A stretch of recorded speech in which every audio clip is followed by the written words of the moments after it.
na po isip-isip ng kamaturan na sa isibahan. Sa tupad, di ka dito mga ngayon mag-claim na outside the Catholic Church, there is no salvation. Explainable na. Dili mo claim gihapon ta na kay dugma na. Okay, ato lang i-explain aron masabtan kasi meaning kay ang dugma sa simbahan extra ecclesiam nulla salus gawa sa simbahang Katoliko way kaluwasan. Outside the Catholic Church there is no salvation. Dugma na katulo na gidugma. Sayunan ka? Una, Lateran 4. Ikaduha, Bull, Papal Bull Pope Boniface unang sangta o kanang Cantate Domino, Council of Florence. Duha ka konsilyo, usa ka ex cathedra nga declaration sa Pope. Outside the Catholic Church, there is no salvation. Dugma na ha? Karon, kini. Okay. Di ato i-explain aron kay kini ra bang dugmaha kay sayon ra ba po ni i-misinterpret. Kuyaw kayo na di ka mo. Atong klaro na ang outside the church there is no salvation solemnly defined dogma katulo. O kanang idea nga pwede maluwas ang mga dili Katoliko nga invincibly ignorant wala pa na ma-define bisag usa ka council. There is no conciliar definition. Although gimension na sa Vatican II, pero dili siya dogmatic definition. Okay. Sa ato pa, kung ang atong iwalay pirmi, bisag bahala ka sa relihiyon, maluwas ka, ang imong iwalay dili na dogma. Nagpabili na siya o common teaching, pero dili pa dogma. Kung wali ka, way kaluwasan, gawa sa Iglesia Katolika, wa ka masayop kay mao kana dogma na. Karon, kung saan ba explain na to? Aron di masayop pagsabot.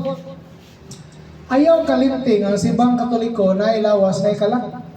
Ang kalag sa simbang Katoliko ang Espiritu Santo. Nya kauban sa Espiritu Santo ang mga grasya, actual o sanctifying grace o kana mga virtues, faith, hope, charity o pito kagasa sa Espiritu Santo, wisdom, understanding, counsel, fortitude, knowledge, piety, fear of the Lord o mga moral virtues.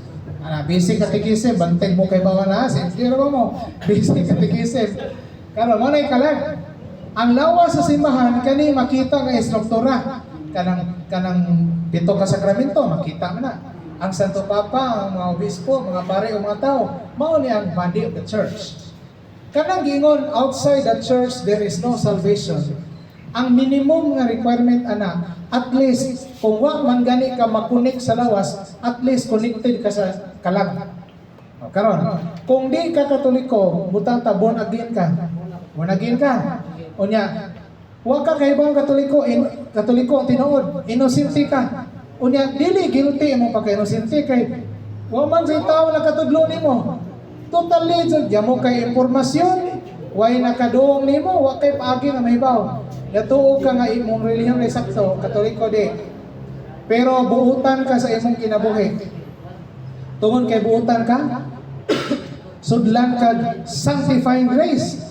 Tungod sa imong pakigugma sa Dios, sanctifying grace. Kanang sanctifying grace, maunay mo connect nimo sa Holy Spirit nga maunay kalag sa simbahan. So pangutana, ikaw sa imong pagka-born again, outside the Catholic Church ka or inside?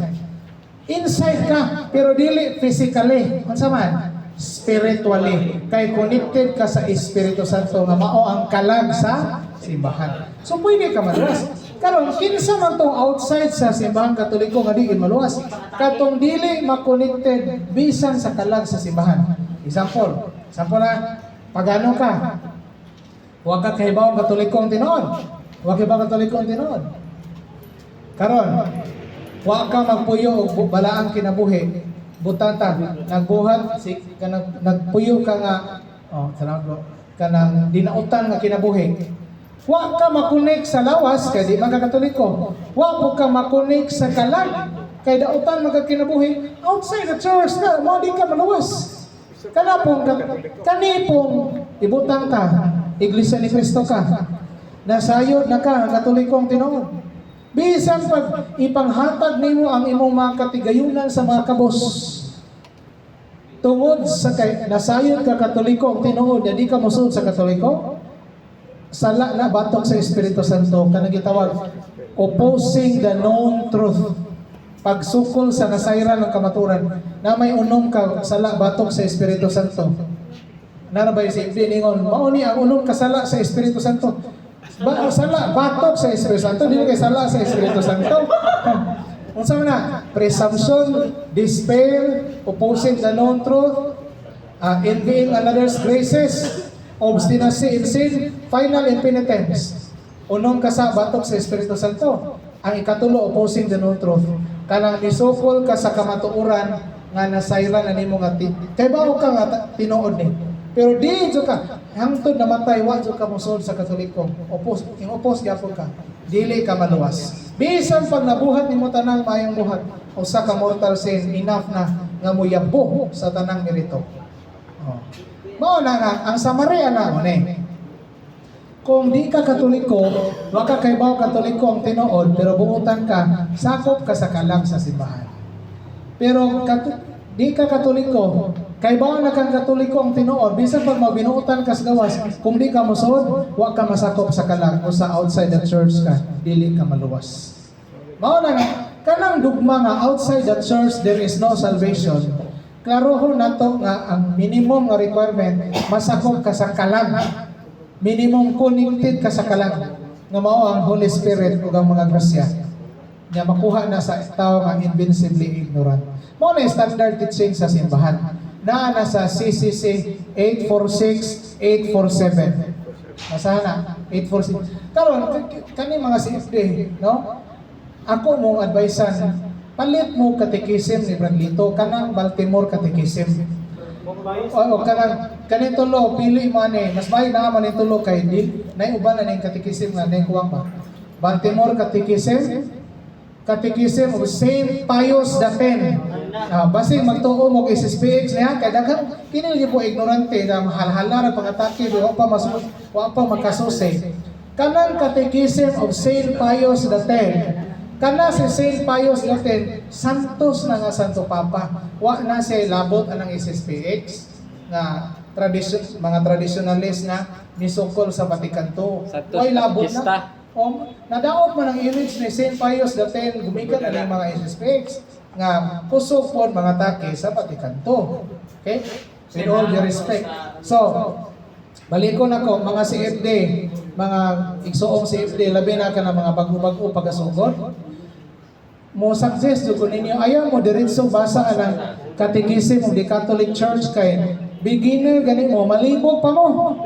Oh, malibog pa yun mo. Tagaan lang mo na akong idea. Pagsugod mo sa basic catechism, unsa man, kanang Baltimore Catechism, upat man na klase.